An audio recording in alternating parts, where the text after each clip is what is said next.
y al nombre de Cristo y a su nombre. Gloria a Dios. Vamos realmente, se escucha bien la bocina, ¿verdad? Gloria a Dios. Aleluya. Gloria a Dios. Vamos realmente a predicar en el día de hoy con un título llamado Dios siempre manda a un intermediario o a un salvador para cumplir su propósito. Amén. Dios siempre manda a un intermediario o a un salvador para cumplir su propósito.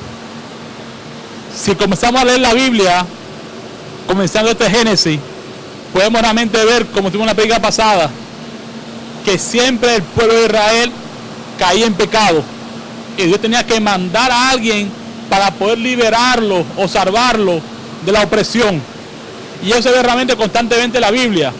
Si comenzamos realmente a ver este Génesis, vemos realmente cómo el Señor manda a hacer la construcción del arca con Noé. Llegó un momento que el Señor se había hasta arrepentido de haber creado el ser humano, de tanto pecado que había. Prostitución, fornicación, lesbianismo, homosexualidad. Había algo tan feo a nivel de pecado que el mismo Dios se había arrepentido de haber creado el ser humano. Y no acabó con todo de una vez por todas, porque encontró a alguien que tenía grado, y ese fue Noé. Y en vez de aniquilarlo a todos, tomó la decisión de decirle a Noé, escogerlo y hablarle y mandar a construir un arca para que él, su esposa, sus hijos y las esposas de los hijos pudieran realmente ser salvos y poder comenzar otra vez desde el principio. Pero a todos los pecadores se lo llevó de este mundo. Increíble, increíble. Si realmente comenzamos a ver la construcción del arca de Noé, por la maldad que había, más de 100 años duró Noé construyendo el arca. Oye esto, más de 100 años Noé duró construyendo un arca. Era tu Anderson, ¿cómo va a ser que 100 años construyendo un arca? Así mismo es. No estamos hablando como hoy en día, que una gente dura tal vez 70, 75 años de vida. Ya en aquel entonces las personas duraban 700, 300, 800 y 900 años como Matusalén, porque fuimos creados para la vida eterna. Pero realmente comenzamos a morir por el pecado que comenzó realmente a arropar nuestras vidas. Entonces Noé duró 100 años construyendo el arca, y luego que la construyó fueron 7 días esperando que lloviera. En aquel entonces donde nunca había llovido como llovió ahorita. Cuando Noé comenzaba a predicar a las personas de que se arrepintieran, que venía un diluvio, la gente se burlaba de Noé y decía, pero te estás viendo loco, cuando aquí nunca ha llovido. Es como yo digo a ustedes, aquí nadie se va a mojar aunque llueva, y tú me hacías eso, pero ven acá, aquí no hay techo, ¿cómo nos vamos a mojar? Entonces imagínate aquella gente que no creían a Noé, cuando Noé decía realmente arrepiéntete, que el Señor va a mandar un diluvio, y la gente se burlaba. 100 años construyendo un arca, 7 días esperando para que comenzara a llover, y luego que comenzó a llover, luego 40 días y 40 noches lloviendo sin parar, donde se tapó la montaña más alta de agua. Ya te puedes imaginar, para luego el arca reposar en los montes de Ararat. Ahí fue que reposó el arca de Noé. Después de 40 días, 40 días lloviendo, y después realmente que el agua bajó, llegó a posar en el monte de Ararat. Entonces que comenzamos a leer la Biblia, luego de esto podemos realmente ver la historia de José. ¿Quién ha oído la historia de José en la Biblia? El que fue vendido por sus hermanos. ¿Qué historia? Una de las historias más impresionantes que tiene la Biblia. Aquí realmente José fue vendido por sus hermanos para luego estar en Egipto. Eso podemos realmente verlo a partir de Génesis, en el capítulo 35, el 16 al 21. Donde José realmente pasó muchas cosas, como dice la de Caín, cayó preso, pero gracias realmente a que interpretó el sueño del faraón, pudo salir de la cárcel. Y los hermanos de José llegaron también a Egipto después de muchas cosas que sucedieron, porque el Señor mandó una hambruna a nivel mundial, que toda la región estaba pasando hambre. Pero como el Señor le había dado realmente la capacidad a José de poder realmente guardar durante 7 años de abundancia, porque sabía realmente que venía 7 de escasez, en esos 7 años de escasez de la vaca flaca, estaba toda la región pasando hambre. Y la Biblia dice que del mundo entero, o de todo lugar del mundo, vinieron personas hacia Egipto a buscar alimento para darle a su familia. Y entre ellos estaba José. Estaban los hermanos de José, perdón. Imagínate qué impacto cuando ellos luego más tarde dieron cuenta que aquel hermano que ellos realmente habían vendido para saber que tenían envidia, era realmente el segundo hombre más importante de Egipto después de Faraón. No había otro después de Faraón que no sea realmente José. Imagínate.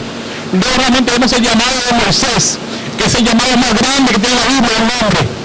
El llamado más grande fue el llamado de Moisés. ¿Tú te imaginas? En aquel entonces, cuando el Faraón mandó realmente a matar a todos los varones, que esta madre mandó a José en una canastilla por el río, que se salvó de cocodrilo, de que se ahogara, y para cómo la ve el Faraón, se le toca ese día, o se le coge ese día en bañarse fuera. No se quiso bañar su baño, se quiso bañar en el río ese día, para ver cómo funciona la cosa del Señor. Y se encuentra con esta canastilla flotando y se encuentra a Moisés. Y para cómo adopta a Moisés, y después que lo adopta, le da la educación egipcia a nivel de reyes o de faraones, y mandan a buscar a una egipcia para que críe al niño. Y nada más y nada menos que la egipcia que buscaron fue la madre de Moisés. Todo obra para bien el camino del Señor. Esta mujer mejor prefirió mandar a su hijo en una canastilla por el río para que se salvara de la matanza que había en todos los varones. Y sin embargo la consigue la hija del faraón y manda a buscar a alguien para que lo críe, que sea egipcio, porque los egipcios eran judíos, y en este caso los judíos eran realmente los esclavos en Egipto.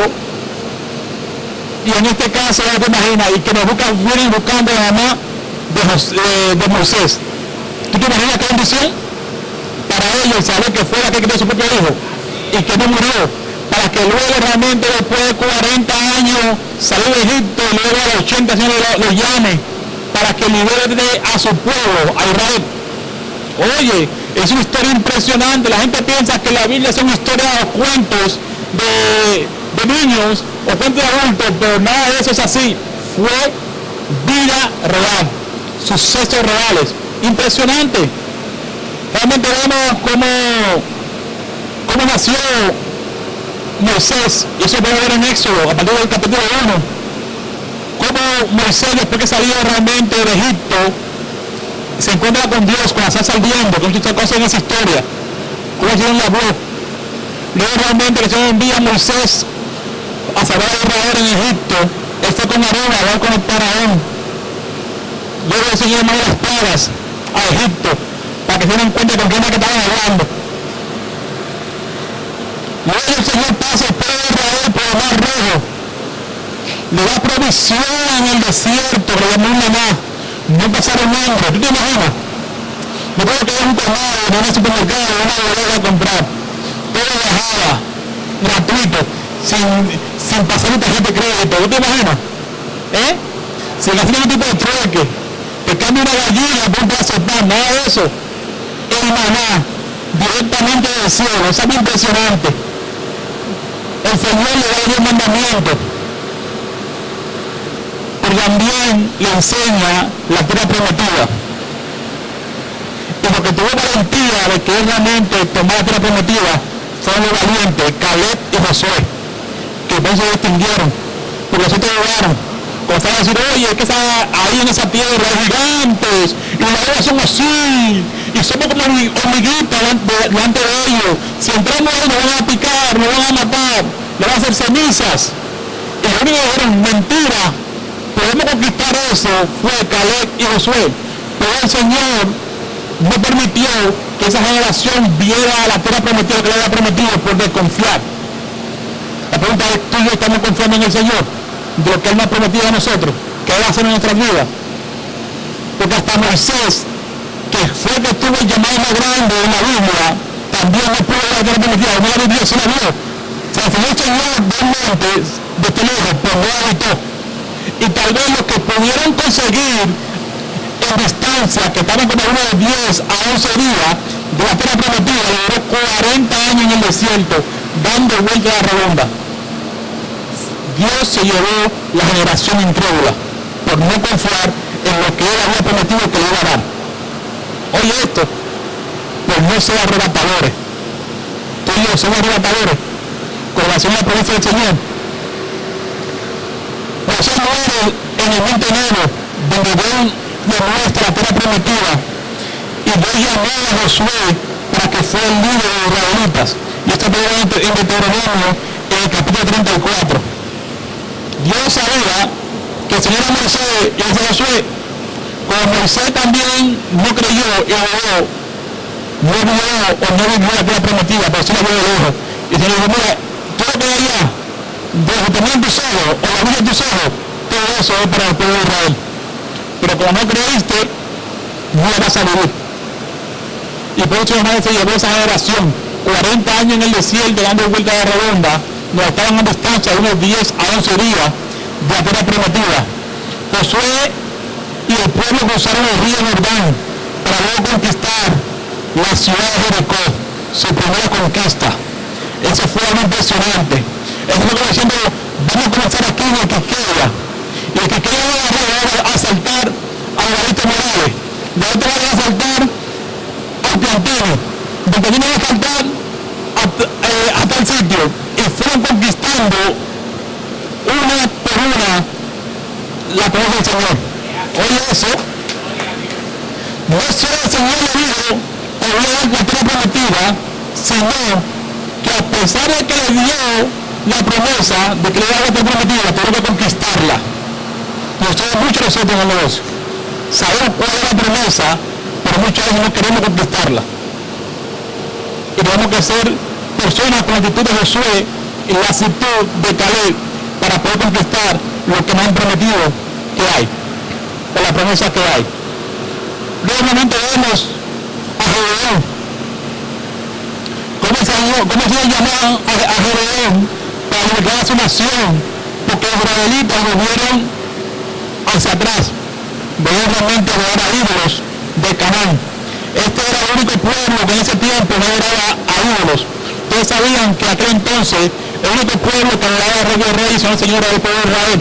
Otros pueblos siempre vivían adorando baales, a ídolos, hacían ídolos de estatuas, hacían imágenes de cobre, de plata, de oro, eso que adoraban. Y el Señor es celoso con eso, sumamente celoso. ¿Por qué? Si tú comparas la Biblia, es importante leer la palabra del Señor para que nadie te venga a decir una cosa por otra. Porque si alguien te habla algo que tú no tienes el conocimiento de la palabra del Señor, para ti viene siendo un amén, que eso es así. Pero yo realmente conozco la palabra del Señor y la Biblia te dice a ti que el Señor es celoso con ídolos y que todo esto, ¿por qué lo hacemos? ¿Por qué lo hacemos? Y muchas veces tal vez la idolatría no solamente va con una imagen o con una estatua o con lo que sea, también puede estar con un familiar que tú adores. Adorar, pues idolatrar, solamente podemos adorar al Señor. Tú puedes adorar a un hijo, puedes adorar a tu mamá, a tu papá, y tal vez puedes quedarte en pecado, al punto realmente de cómo lo hace. Por eso es importante tener mucho cuidado con eso. Dios entregó a los israelitas en sus manos, a los madianitas. Gedeón y los hombres destruyeron la imagen de Baal. Y cuando destruyeron, edificaron una estatua, o un altar en este caso, al Señor de Israel. El ejército de Gedeón eran 300 hombres.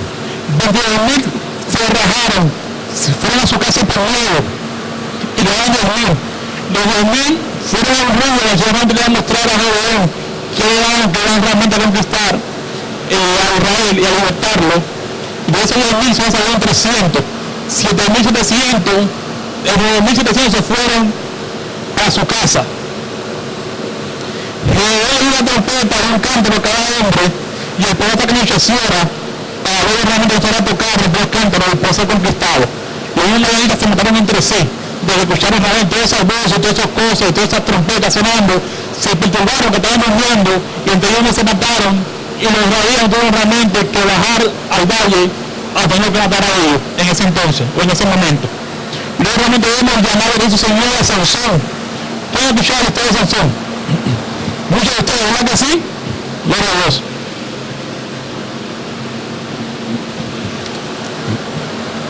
La historia de Sansón es muy interesante.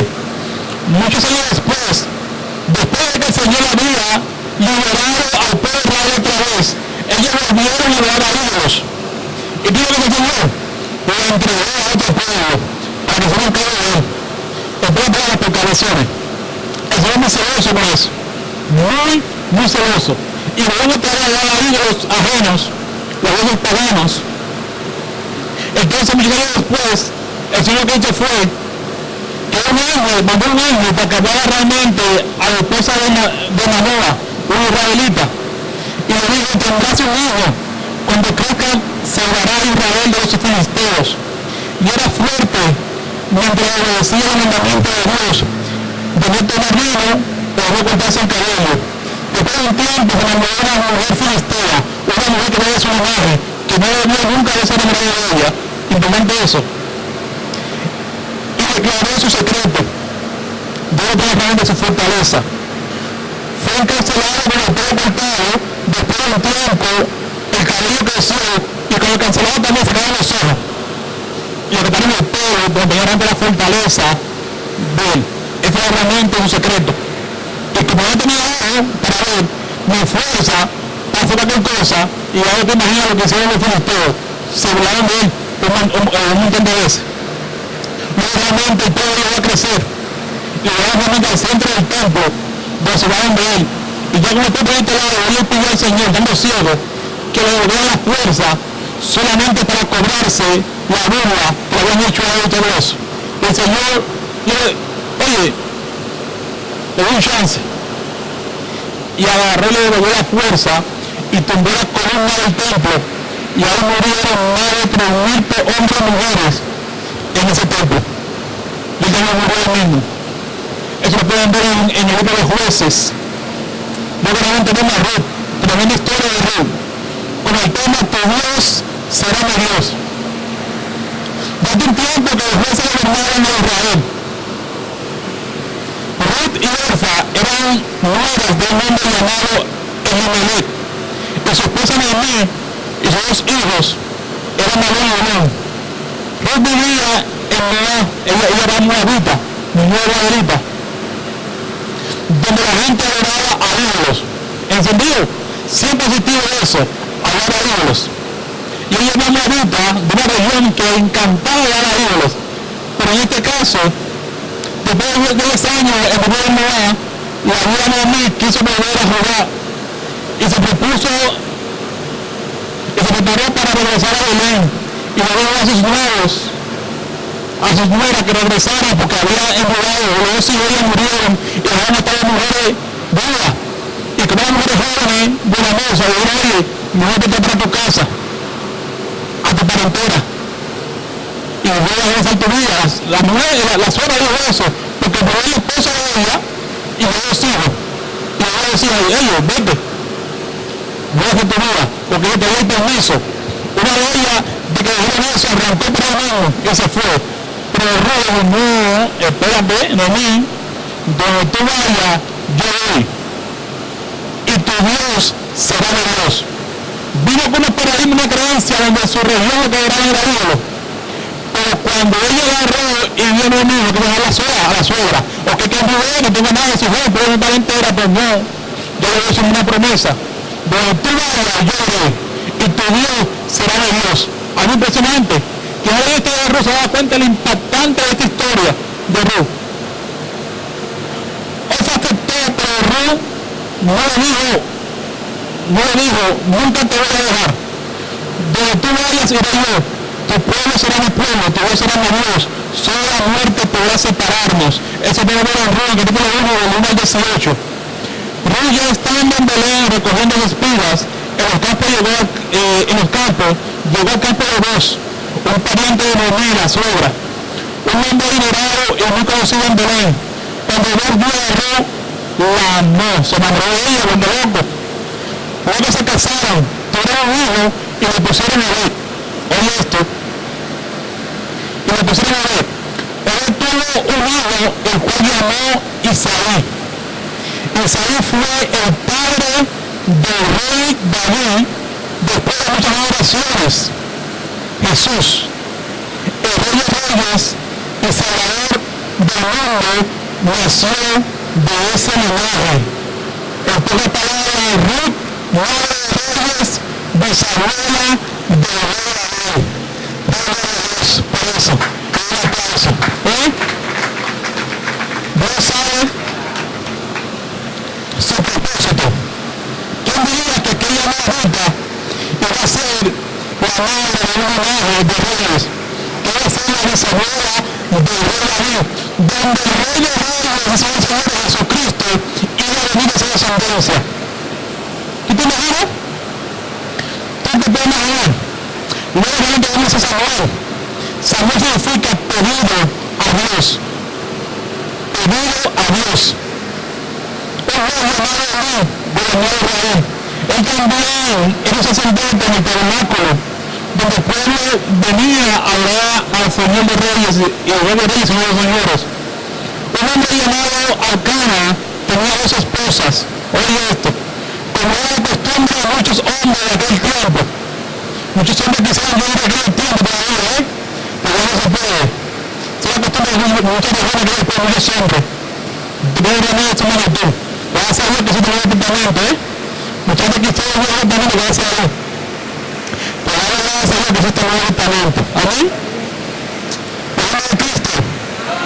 No es su nombre. Un día en el templo, Ana derramó su corazón y dijo, oh Dios, si me das un hijo, yo te lo daré a ti. Esta es una de las esposas de este hombre, que Dios le después de hijo, era estéril. Y le dio tanto a Dios, y le dijo que si me diera un hijo, ella se lo iba a entregar para él, para su obra. Y todo lo que hizo Dios, la escuchó. Escuchó la oración de Ana, le dio un hijo llamado Samuel. Como Dios, que significa el nombre de Samuel. Cuando comenzó a crecer, el niño se entregaron a Elí, que es el sacerdote del templo.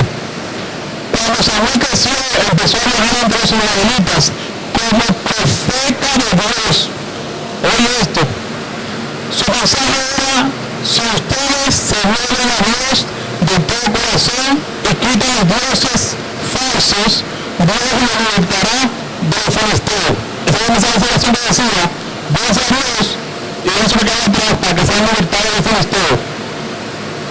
Samuel dirigió a Israel durante muchos años.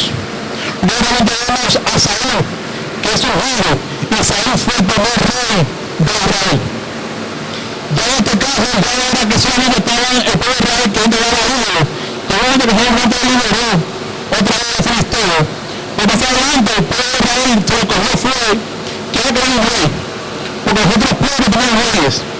El rey había quedado un rey. Oye, tenían contacto con los reyes y los señores que había quedado sobre la tierra, pero como aquí tenía un rey, ahora no era un rey. Entonces yo, siempre se lo bueno. Y mandó a Juan Saúl. Hijo de Cis, un hombre liberado y muy poderoso de la tribu de Benjamín. Vivió en el tiempo de los israelitas, pero era un rey. Saúl y sus siervos buscaban unos amos que se habían perdido y pasaron a la próxima ciudad donde vivía el profeta Samuel para ver si el profeta le decía dónde conseguir los asnos, en este caso los burros, la burra, que se la habían extraviado. Samuel envió a Saúl para que fuera el rey de Israel. Dios le dio un nuevo corazón con un verdadero deseo de vivir para otros sin egoísmo y seguir a Dios fielmente. Eso puede ver en el Samuel del 9 al 10. Luego realmente de David, el rey pastor, Dios lo tomó de rey. El rey Saúl obedeció por un tiempo, pero después se rebeló contra Dios. Entonces Dios le dijo al profeta Samuel, voy a poner un rey que obedezca mis mandatos. Samuel se puso triste y lloró por Saúl. Dios dijo, ve a Belén y busca un hombre llamado Isaí. Yo he escogido a uno de sus hijos. Después de haber visto a 7 de sus hijos, me pregunté a Isaí, ¿eres todos los hijos que tienes? No, hay uno más, está en el campo cuidando las ovejas. Su nombre era David, que significa amado. Dios le dijo a Samuel, levántate y úngelo. Eres el que yo he escogido para que sea rey. Tú sabes que cuando fue Samuel a ungir al hijo de Isaí, había visto 7 y pensaba que el hombre mayor, porque era un hombre corpulento, grande, hermoso, pensaba que se iba a ser rey. Y cuando iba corriendo, le decía al Señor, no, ese no es. Le decía, póngame el otro. Tiene que ser otro hermoso, grande, fuerte, puede ir. Y no, ese no es. Y cuando vio los 7, le decía al papá, mira, que tú no tienes hijos, porque el Señor me ha dicho que son ellos. Entonces, sí que era bueno. Entonces, teniendo el pequeño, que era David, cuidaba las ovejas, eso no era Jesús, en pocas palabras.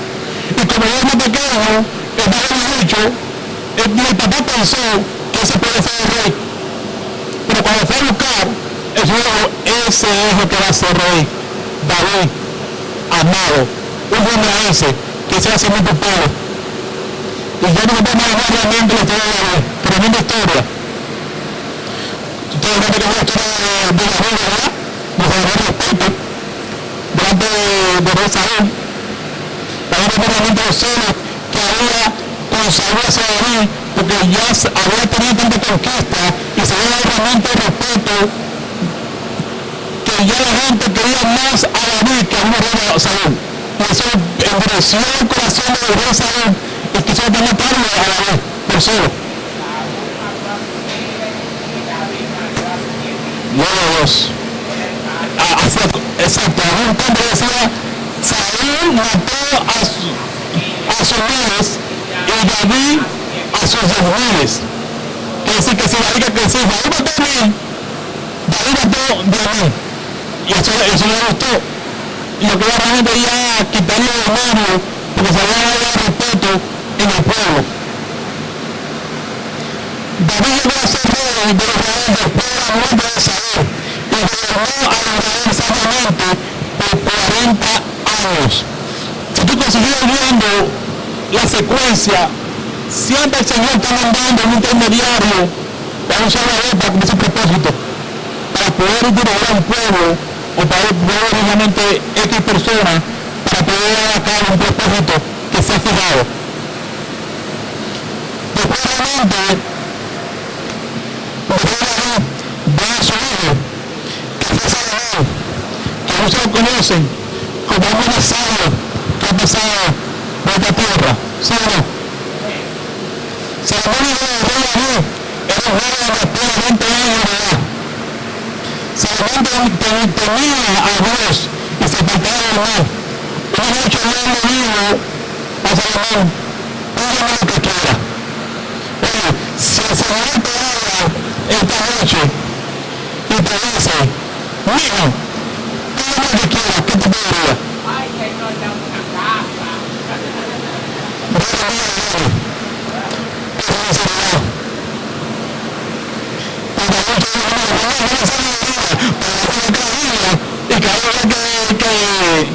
Que Salomón, ¿qué tú podrías, Oye lo que dice David, que Salomón no estaba con mucha necesidad, porque tenía una de dinero, pero no necesidad, el rey le pidió sabiduría, un joven de 20 años. Si te das cuenta de que tú pides lo que tú quieres, te pedido. O que tú dejas marito, como dicen, o un ave, o una mentira, Uno nunca sabe. Y sin embargo, el Señor le dio todo lo que quiere, y Salomón le puso sabiduría para gobernar a su pueblo, y su petición era el Señor. Eso tenemos realmente en Primera de Reyes 1, 2 y 3. El trabajo más importante que hizo su reinado fue construir el templo para Dios. Eso fue un plan que hizo Salomón. El lugar escogido fue el monte Moriah en Jerusalén, que hoy en día ese templo es el templo más santo que hay para los judíos. Hoy en día es el templo más santo que hay allá en Israel de los judíos, en el monte. Y eso está corriendo peligro, porque hay una acechanza para ese pueblo o para ese templo que se construyó. Toda más adelante van a haber sucesos que pueden ser ahí. Más de 183.000 hombres para este trabajo. Después de 7 años, la noche del templo fue terminado y eso fue algo impresionante. Más de 183.000 hombres trabajando para ese templo. Durante la salida, poco después de la muerte de Salomón, otra vez los israelitas empezaron a adorar a ídolos. Oye, es increíble. Metieron la pata una y otra vez, una y otra vez, una y otra vez. Dios llamó a Elías, un hombre de la tierra de Galaad, para que fuera el profeta que hablara a Israel. Eso está en Primera de Reyes, capítulo 17, versículo 16. Elías se enfrenta con 450 profetas de Galaad. ¿Saben esa historia, en el monte Carmelo, donde el pueblo decidiría a qué Dios era que iban a adorar, si era al Dios de Elías, al Dios de Risa de los Hombres, o eran los dioses de Baal. Oye esto, ahí estaba todo el pueblo reunido para saber a quién era que iban realmente a adorar una vez por todas. ¿Pero?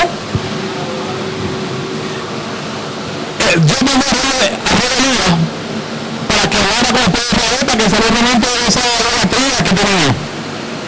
Y entonces todo el pueblo se juntaron al monte Carmelo.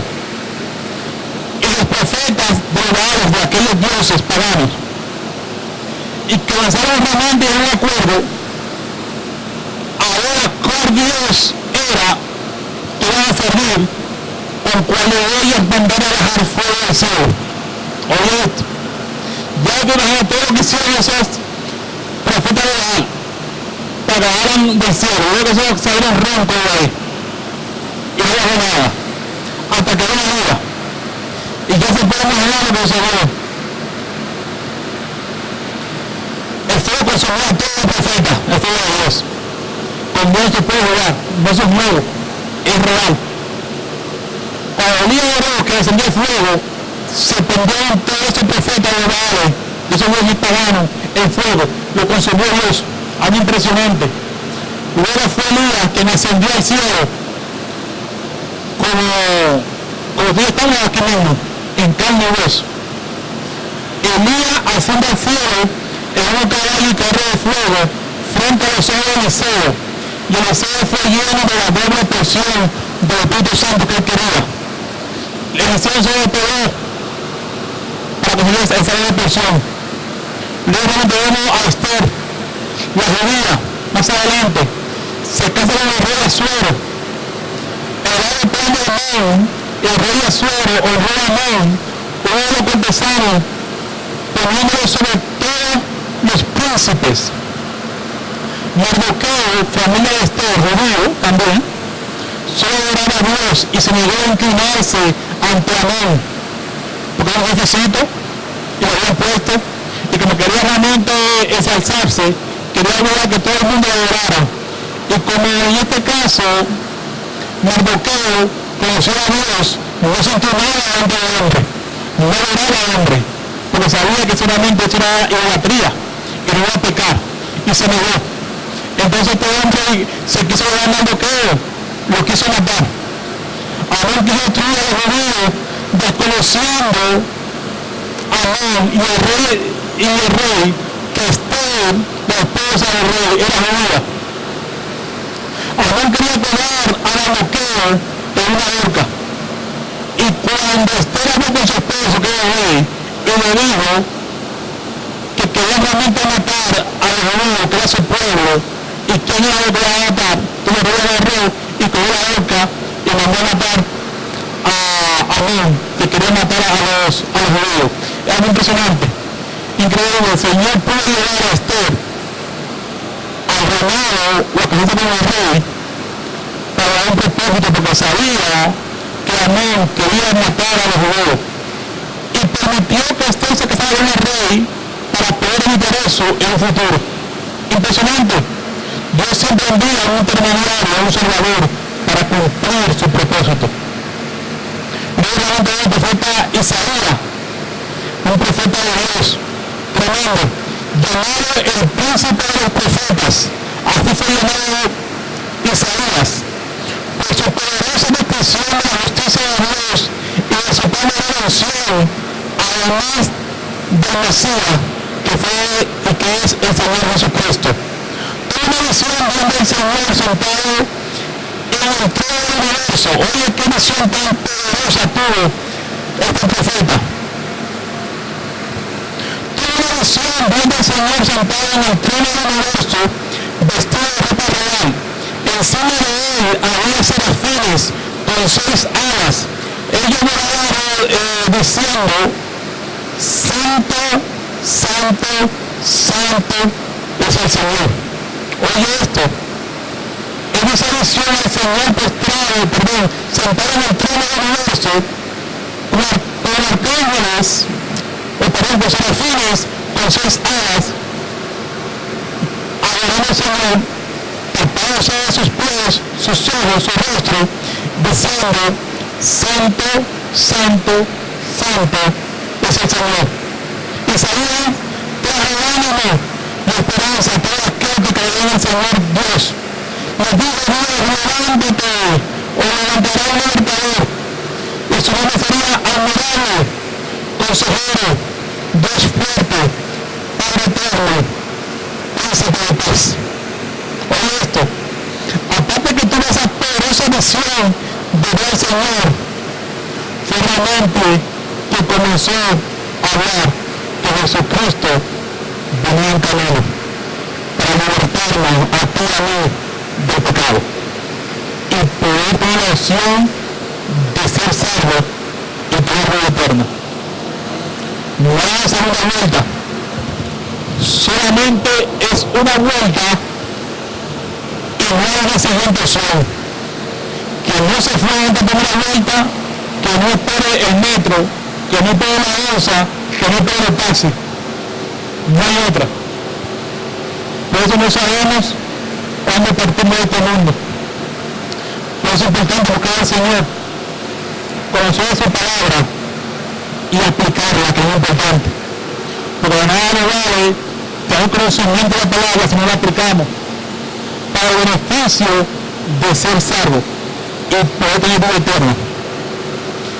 Y cuando tú comienzas a leer Apocalipsis y comienzas realmente a ver lo que viene para aquellos que son salvos, es algo espectacular.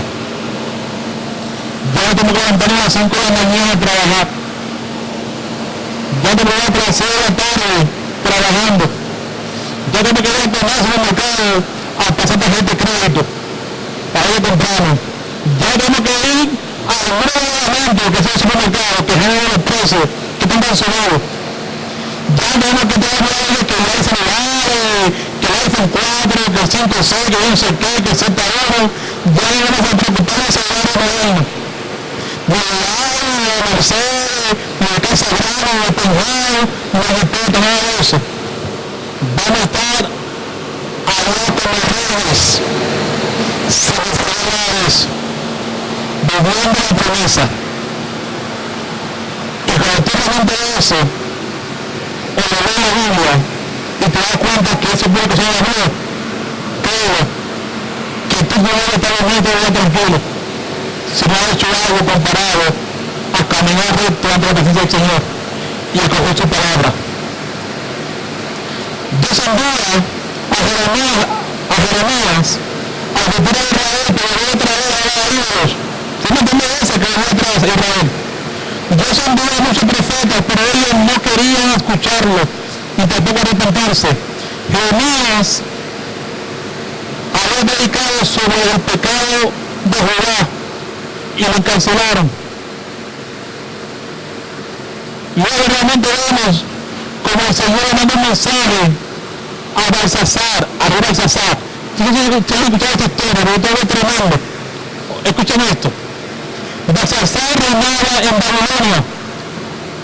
Un día invitó a 1000 de sus príncipes y nobles para celebrar una fiesta en honor a sus dioses. Oye esto. Belsasar hizo un pan, una fiesta, un noche, como tú le quieras llamar, y mandó a llamar más de 1000 príncipes, gente de su gobierno y el gobierno vecino, para que fueran a su reinado a celebrar y a reinar. Oye esto. Mientras disfrutaban del vino y de la fiesta, vieron una mano de hombre que escribía en la pared palabras que nadie podía entender.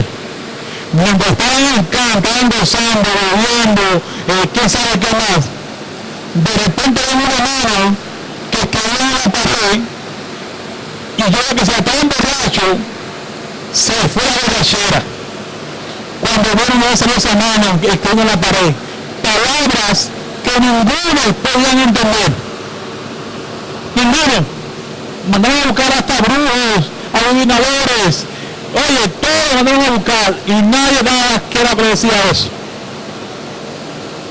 ¿Qué tío que le pudo descifrar? ¿Quién pudo ver lo que decía ahí? Daniel. Había alguien cautivo de Israel que podía leer las palabras y su nombre era Daniel.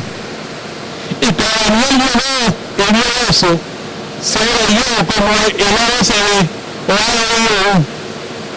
Le dijo algo que dice es Mene, Tekel, Uparsin. Mene, Tekel, Uparsin. Que quería decir Dios puso fin a tu reino. Usted le pasó el examen, no lo va a cesar. Oye esto. Dios le puso fin a tu reino, usted no pasó el examen. Y esa misma noche, los medas y los persas, los medas y los persas, tomaron su reino y mataron al rey Belsasar, porque Dios odiaba el orgullo de su corazón, además de Dios vino en vasos de oro que fueron tomados del templo de Dios de Israel. Dios se incomodó. También de los israelitas, porque habían querido evitar en el pecado en la idolatría, pero agarraron y cogieron los utensilios del templo de Dios de Israel, que eran de oro, para su noche, para su can, para su fiesta, y comenzaron a verlo ahí, y eso no le gustó a Dios. Y el que vio eso, le escribió ahí, Mene, Tekel, Uparsin. Y para terminar, vemos cómo Dios envía a su Hijo, Jesucristo, a morir por ti y por mí, para darnos la oportunidad de ser salvos. No se ven como simples palabras, ni se ven como simple escritura. Solamente piensa, si tú darías un hijo tuyo para salvar a otros. Si tú entregarías un hijo tuyo, entregarías a tu pareja, entregarías a tu esposa para salvar a otros, ¿qué padre haría eso? ¿O haría eso? Pero no. A ti y a mí. Pues muchas veces no le respondemos a Dios como debería de ser. Tengo 3 hijos. Y si me ponen esta encrucijada, no creo que yo entregue a mis hijos para salvar a otros. Hermanamente lo digo. Muy difícil. No creo que lo haga. Sin embargo, yo lo hizo. Su único hijo lo mandó a morir y a pasar lo que pasó para que tú y yo tengamos la opción de ser salvos. sin embargo, lo que venimos pensando en el día a día es eso. Pensamos en cualquier otra cosa del día a día, del ajetreo, que tenemos que resolver, que tenemos que comprar, que tenemos aquello, pero no pensamos en eso. En aprovechar esa oportunidad para yo poder ser salvo. Tiene palabra de vida conmigo y puedo dar la palabra de vida a otras personas. Dios quiere hacer un propósito en tu vida. Y créelo, que Él lo va a cumplir. Aunque te quieras escapar, Dios va a cumplir el propósito en tu vida. Aunque sea a la edad que sea, cuando Dios tiene un propósito con alguien, lo cumple. Yo te suelto de que no te vayas, de que permanezca en el camino. La palabra de Dios dice: resiste al diablo y él huirá de ti. Lo que tenemos que resistir, caer en pecado. Lo que tenemos que alejarnos de donde sabemos que podemos estar en pecado. Porque si tú vas a un sitio que sabe que puede pecar, ¿para qué vas? Si sabe que puede pecar. Si tú vas a un sitio realmente sabe que puede pecar porque está viendo, porque está viviendo, oye, ¿para qué va? ¿Para qué hace? ¿Para qué dice? ¿Para qué hace? Tenemos que alejarnos. Resiste al diablo y él huirá de ti. Es importante estar en la presencia del Señor constantemente para que nuestro espíritu sea fortalecido y pueda resistir las tentaciones, porque son demasiadas. Porque son demasiadas. Dios le bendiga a cada uno de ustedes y que haga que su rostro resplandezca en la vida de cada uno de ustedes sobre lo suyo. Amén. ¿Alguien quiere aceptar al Señor esta noche? ¿Alguien quiere decir al Señor: yo quiero aceptarte como mi único y suficiente Salvador? El aceptar al Señor no quiere decir que ya te voy a dejar de vivir. Al contrario, vas a comenzar a vivir a otra magnitud. Solamente se necesita decirle: Señor, yo te acepto como mi único y Salvador. Tú no vas a cambiar para mal, al contrario, vas a cambiar para bien. Porque esta es palabra eterna, palabra de vida. Y creo que tú quieres estar en la mano del Señor. Y tú quieres ser bendecido o bendecida en los caminos del Señor.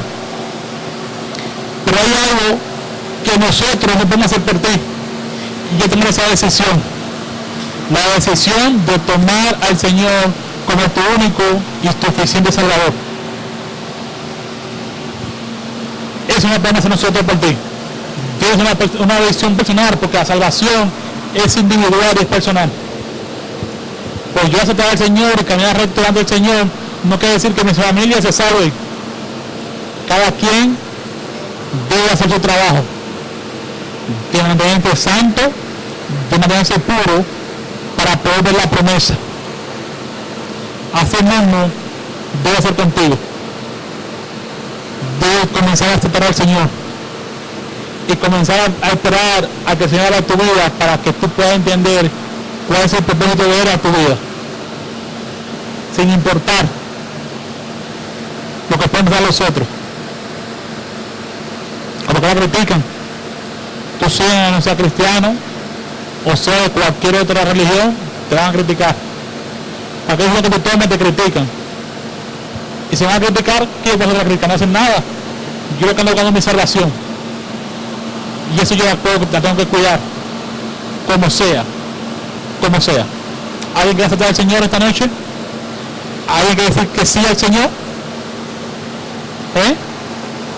Yo sé que estaba entre manos, pero sé que hay personas que todavía no han aceptado al Señor, y tampoco hay que dejarlo pasar, porque mañana, una vez que te llegue acá, ahora que te despiertes, ya no vas a sentir los mismos deseos de aceptar al Señor como ahora, porque vas a estar ya en el día a día, en tu mundo, y se te va a olvidar lo que estamos hablando ahora.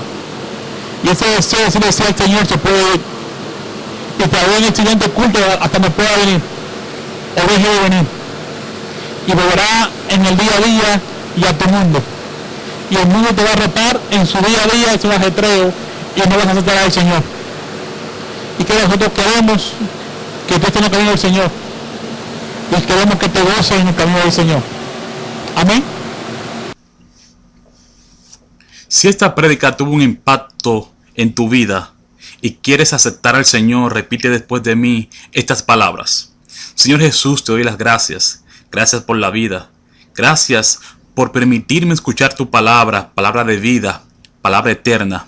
Pidiéndote, Padre, que tú me perdones de todos mis pecados, que inscriba mi nombre en el libro de la vida, en el libro eterno.